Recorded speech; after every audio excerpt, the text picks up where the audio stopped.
Welcome to the deep dive. You sent us something really thought-provoking this time. It's a document called 007, The Awakening of Awareness. Hmm.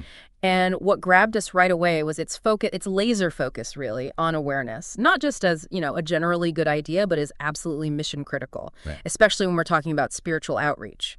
That's exactly right. I mean, the core argument here is, well, if the goal is guiding people towards truth and purpose, like the document says, Right. then trying to do that without really understanding the world they live in and, just as importantly, our own internal world, it's like trying to navigate in complete darkness. And it uses this image right at the start, doesn't it? This incredibly vivid picture of a warrior going into battle blindfolded. Yeah. It just instantly makes you think, gosh, the futility of any effort, no matter how sincere, if you're completely disconnected from what's actually going on. It's such a powerful analogy. It really sticks. And the source material, it really hammers home that the world around us, it's changing so fast. Culture, ideologies, even what people are spiritually hungry for. So traditional approaches might just miss the mark entirely now. They might. What worked yesterday could be completely outdated today. Yeah. That's the crux of it. Okay. So our goal for this deep dive for everyone listening is to really unpack why this awareness, this continuous act of awareness is so vital. We want to understand why it's not just a suggestion, but really the foundation for, effective engagement in the world today. And we're going to look at this awareness thing on different levels because Yeah. it's not just one monolithic idea. We'll see how these layers kind of weave together. And how overlooking even one can mess things up. Pretty much. It can significantly undermine your efforts, yeah. Okay, let's get right into it then. The urgency of awareness. This document argues, in this ever-shifting landscape of human souls, as it puts it, very poetic, It is, yeah. that awareness isn't a luxury, it's a necessity. Why is it so urgent right now? Well, I think what's fascinating is realizing just how much the mission field itself has changed. The source points squarely at the digital space. Yeah. It's become this primary mission field, this vast and often uncharted territory. And trying to operate there without awareness, that's the blindfolded warrior again, but like on a global scale. Makes sense. You're bound to just stumble around, miss the point. Or worse, actually cause harm without meaning to. Misunderstandings, miscommunications, Yeah.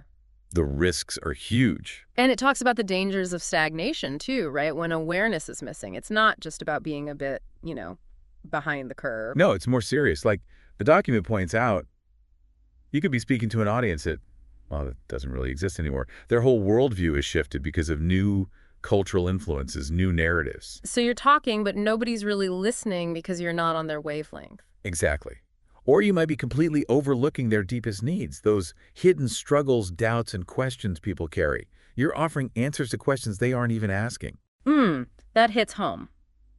You could have the right message, but if it doesn't connect with their actual lived experience. It just bounces off. And think about times you've felt misunderstood yourself. Lack of awareness does that. It leads to these superficial interactions where you're just skimming the surface. You miss the real pain, the real questions. And then there's that phrase it uses, unintended alienation. That sounds bad. How does that happen? Well, it's about how the message lands, isn't it? Even if you mean well, if your words, your approach, your assumptions don't align with their context, their culture. You push them away instead of drawing them in. Precisely. Yeah. You can cause offense, create confusion, maybe reinforce negative stereotypes without even realizing it. Instead of building that bridge, you accidentally build a wall. Okay, so awareness becomes that bridge, that connection between what the document calls timeless truth and the ever-changing nature of human experience. Yes. It transforms spiritual engagement from this kind of rigid, one-size-fits-all thing into something dynamic, responsive, alive. It's not just about knowing stuff, then. It's about actively engaging. Exactly. The source really emphasizes that. It's about actively and thoughtfully engaging with the present moment, moving from just broadcasting to, well, genuine dialogue, understanding before speaking. And it gives 3 actions to cultivate this. Listening intentionally to cultural conversations. Yep. Really paying attention. Engaging with curiosity, trying to understand beliefs and values. Not just judging them. And discerning spiritually, seeing the deeper needs behind the shifts. Those seem like, practical first steps. They really are. concrete things anyone can start doing. Okay, let's dive deeper into this idea of layers. You Okay. mentioned it's not just one thing, it's multidimensional. Yeah, this multi-layered perspective is really key Yeah. because it says, look, to connect with others, you first need to connect with yourself as the messenger and then understand the world they're in. Right. Layer one, self-awareness. The evangelist's inner clarity. I like that. It's not just navel-gazing, is it? It's specific to the mission. Exactly. The document frames it as the journey inward before the message outward. It's about looking honestly at your own stuff, your biases, your fears, your blind spots. Because those things inevitably shape how you communicate. Absolutely. They color your words, your tone, how people receive what you're saying. Without that inner work, your message, even if it's true, can get distorted. And it lists some specific examples, like biases may be holding on traditions just because they're familiar, not because they're, actually true. Or confusing cultural habits with divine commands. Those are huge. And fears too, fear of rejection, maybe needing validation. That can make you either wire down the message or maybe come across way too strong because you feel insecure. Yeah, I can see that. And limitations, like being stuck in old ways of doing things. Or thinking there's only one right way to communicate the message, a kind of rigidity. It contrasts this with, what does it call it? Transactional evangelism versus transformational connection. Big difference. Huge. Transactional is like message delivered, response expected, done. But transformational connection, driven by self-awareness, it shifts the focus. How so? Well, you move from just talking at people to really listening to them, from trying to persuade with arguments to actually embodying the change you're talking about. And from being totally certain about everything to having a bit more humility. Exactly. Humility, a willingness to learn, to be alongside people, not just preach down to them. And this self-awareness, it's not a one-and-done thing, right? The document says it's continual. Oh, absolutely. An ongoing process. Yeah. Constantly checking your motivations, asking, why am I doing this? And crucially, how do I see the people I'm trying to reach? Are they projects to be fixed or fellow seekers on a journey? That distinction is everything. Seeing people as projects. That leads to impersonal, often ineffective outreach. Recognizing their journey fosters empathy, genuine connection, and being willing to admit when you're wrong or don't have all the answers. That's vital. So the inner clarity leads to a clearer outward voice, less noise, more authentic connection. Precisely. You become a clearer channel for the message itself when you've dealt with your own static, so to speak. Okay, moving outward then. Layer two. Cultural awareness. Understanding the battlefield.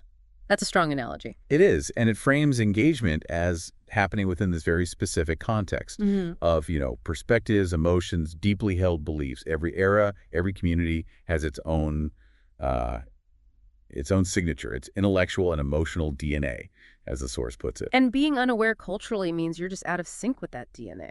Completely. Yeah. Your message just won't land right. Cultural attunement, though, isn't about changing the truth. It's about thoughtfully adapting how you express it so it connects within that specific culture. So culture is the context, the shifting landscape of fears, hopes, struggles. Exactly. And the document gives some really relevant examples for today, like the postmodern mindset, often skeptical of big absolute truth claims, really valuing personal experience. We see that a lot. Yeah. Or the digital age generation. Swimming in information but starving for authenticity, often aware of anything that feels fake or performative, especially religion. Makes sense. And what about the disillusioned? Right. Those may be burned by hypocrisy or legalism in the past. They might be seeking genuine spirituality, but they want it without the baggage they've experienced. Understanding these different currents is crucial. And it's not just about reading articles about these trends, is it? The document stresses active immersion. Definitely. Not passive observation.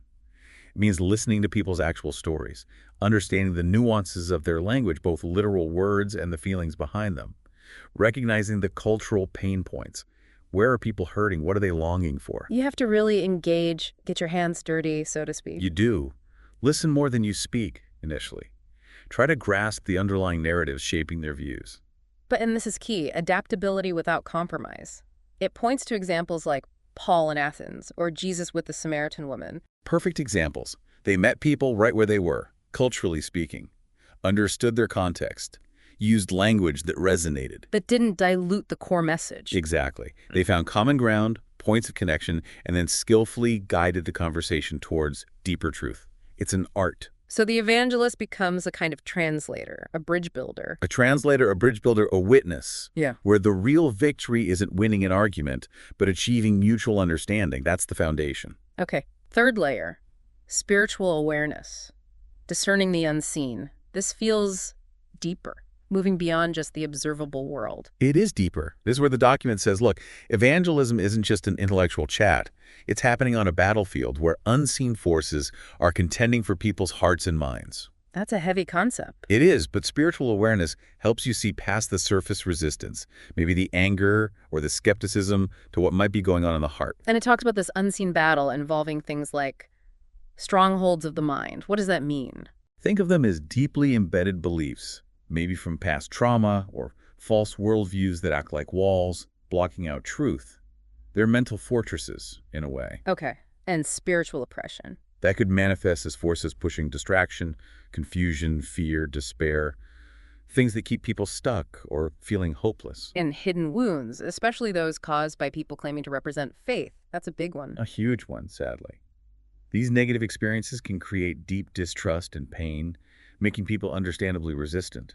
These unseen realities are real barriers. So spiritual awareness means being like a spiritual watchman, listening beyond the words. Exactly. Trying to discern, Mm. is this anger masking a wound? Is the skepticism a genuine search? Or is it a defense mechanism built on hurt? Is the resistance primarily intellectual, or is there something deeper, more spiritual, blocking the way? It requires incredible sensitivity. It does. Paying attention to unspoken cues, emotions, the atmosphere of the conversation, asking what's really going on here. And the response isn't just more arguments, right? Mhm. It emphasizes wisdom and prayer. Crucially, prayer as preparation, asking for insight and sensitivity during the conversation, relying on guidance beyond just your own intellect. It acknowledges that some barriers need more than just words. How do things like compassion and prayer break through these strongholds? Well, the document suggests compassion can melt defensiveness where logic fails. Prayer can dismantle spiritual barriers that arguments can't touch. And just being genuinely authentic can disarm skepticism when someone expects judgment. So it moves beyond just winning debates. To actually speaking to the soul, addressing the root causes, not just arguing about the surface symptoms. That's where real transformation happens. Okay, wow, that's deep. Finally, the fourth layer, technological awareness. Engaging the digital age. This feels very urgent. Absolutely urgent. The document is clear. The world has changed. Digital spaces, social media, YouTube, podcasts, virtual communities, these are now primary places for conversation, including conversations about faith. It's not just a tool anymore, it's the environment. Exactly. It's where ideas are formed, spread, debated. Evangelists today need to be willing to step into these modern versions of the Areopagus, the ancient marketplace of ideas. And influence works differently online, doesn't it? Less top-down authority. Much more decentralized. Yeah. Trust often lies in perceived authenticity, relatability, and algorithms. They're the new gatekeepers, controlling visibility in this constant battle for attention. So you need to know not just what to say, but how to even be heard above the noise and skepticism. That's the challenge. And the document outlines the potential. Social media as the new public square, maybe AI or chatbots for initial engagement or answering basic questions. Live streams, virtual groups for community building, podcasts, and videos for deeper dives. The tools are there. But there are pitfalls too, right? The document warns about balancing engagement with integrity. Yes, navigating the potential for superficiality, the kind of controversy culture that thrives online, the rampant misinformation. How do you amplify truth without compromising depth or getting dragged into pointless fights? That's a tightrope walk. It is. And it looks ahead to metaverse, AI-generated content, personalized digital discipleship. It says methods must evolve, even if the core mission stays the same. Calling the future evangelist a digital missionary. Yeah, it really emphasizes that this digital realm isn't optional anymore. It's central. Okay, so those are the 4 layers. Powerful stuff. Now, the document flips it. What happens if we don't have this awareness? The consequences of ignorance. Right, back to the blind warrior. It argues that blind evangelism isn't just ineffective, it can actually be harmful. It can drive people away. Ouch. So what are the specific consequences it outlines? 4 main ones. First, misdirected efforts. Yeah. Basically wasting time, energy, resources. Speaking to the wrong audience, maybe addressing issues nobody cares about, using outdated Like methods. using dense theological jargon when people connect with digital stories. Exactly that example. You Yeah. have something valuable, but the delivery method is completely wrong for the audience. Total waste. Second consequence. Superficial conversions. Yeah. You might get an emotional response, maybe at an event or something. Like an altar call moment. Right. But because the deeper barriers, intellectual, cultural, spiritual, weren't addressed, there's no real root. It's faith without a foundation, prone to collapsing when things get tough. No real follow-up or discipleship. Just an emotional high that fades. Third. Resistance and rejection. But here it's about barriers we create unnecessarily. Through arrogance, maybe, or a lack of sensitivity, failing to actually listen to people's thoughtful questions. Like those aggressive online arguments you sometimes see. Perfect example. That approach often just hardens opposition, confirms negative stereotypes, and pushes people away who might otherwise have been open. It's counterproductive. And the final consequence. Stagnation. The mission just fizzles out because it refuses to adapt.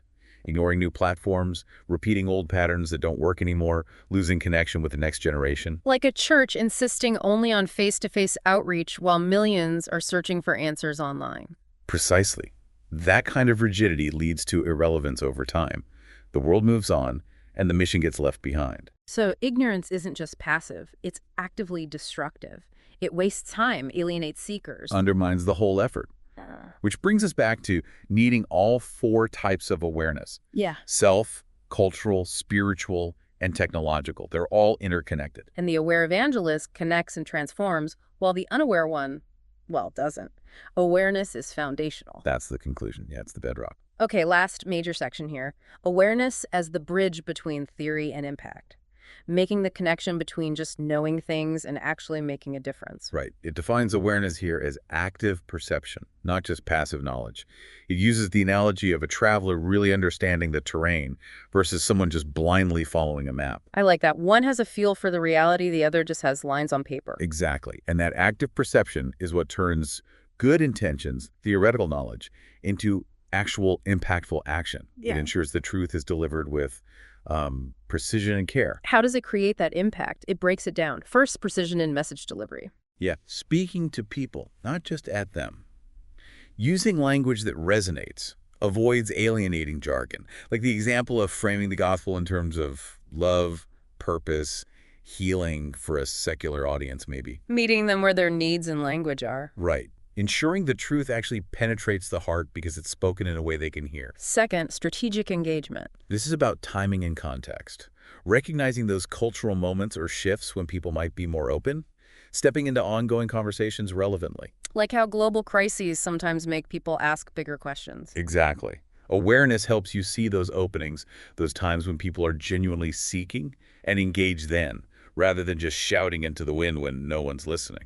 Third, compassionate connection. This builds on what we said earlier, deep listening, understanding emotional barriers, shifting from debate to dialogue, from confrontation to companionship. Remembering the person who's been hurt and needs empathy, not arguments. Yes, recognizing the human being behind the questions or resistance, that compassion can open doors that logic alone can't. And fourth, sustained growth. This is crucial. Impact isn't just a one-off moment. Awareness helps ensure that initial connections lead to lasting transformation through ongoing discipleship, building supportive communities. Like the digital evangelist, providing follow-up resources, connecting people. It's about the long haul. Exactly. Rooting the experience in something that lasts, nurturing growth, not just sparking interest. So awareness lets you see clearly and act wisely. It brings together the precision, the strategy, the compassion, the focus on growth, making the whole effort truly life-changing. That's the idea, transforming evangelism from just an activity into this dynamic, relational, impactful force. And it circles back to that idea of the Great Commission being a call to action guided by vision, seeing clearly. Seeing ourselves, seeing the world, seeing others, seeing God's guidance, all with clarity. Which really brings us to the final powerful question this document leaves us with, and it's a question for everyone listening today. Will we choose to awaken to awareness, to recognize it as foundational for any real impact? It's a stark choice, isn't it? Remain blindfolded or embrace the clarity needed to truly reach and transform lives. It really positions awareness not just as, a nice skill to have. Not an advantage, no, but the very first step.